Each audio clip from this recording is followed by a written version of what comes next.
Both the Romans and the Vikings had festivals based on the cycle of the seasons, along with most other cultures too.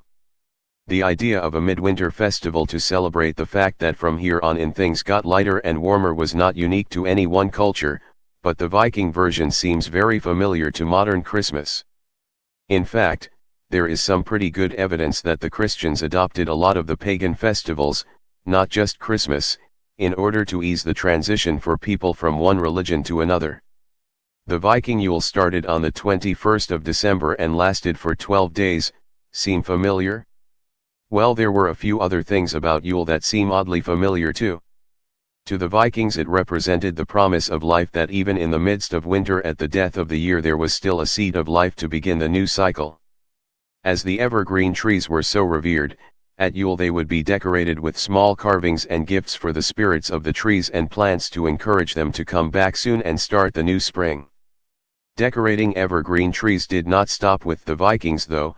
Through their Germanic descendants it spread to England and America and to the rest of the world. Decorating a Christmas tree is a Viking ritual that is performed worldwide every year. Santa Claus is Odin, no really.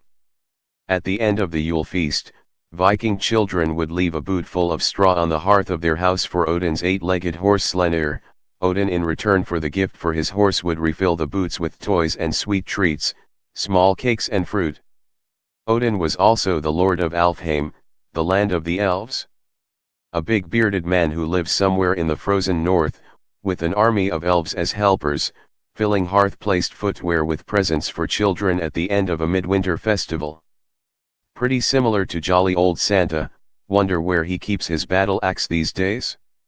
The Vikings liked to party as much as anyone else did, and Yule was one of the biggest. 12 days of feasting and drinking would have been enough to test the stamina of even the toughest Viking warrior.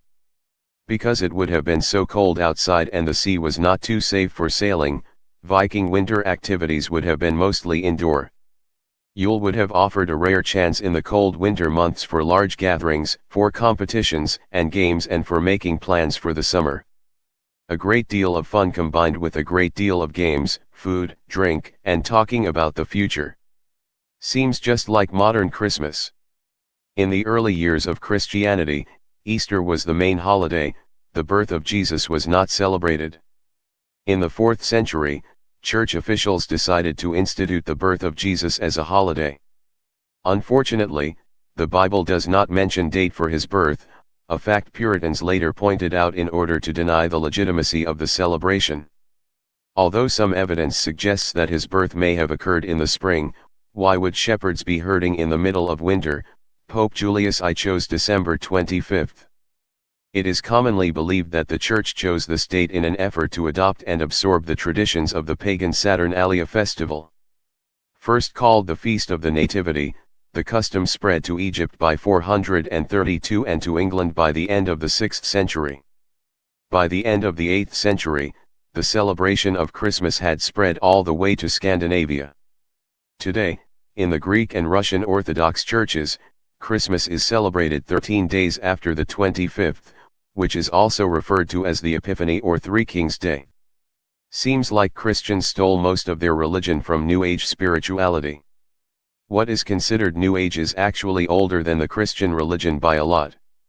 Was the Bible a control mechanism? Almost like a trap? A great deception? Like spirituality is the way to live if you don't want to live a Christian made-up lie. Find out the history of your religion, it just may wake you up like it has many others.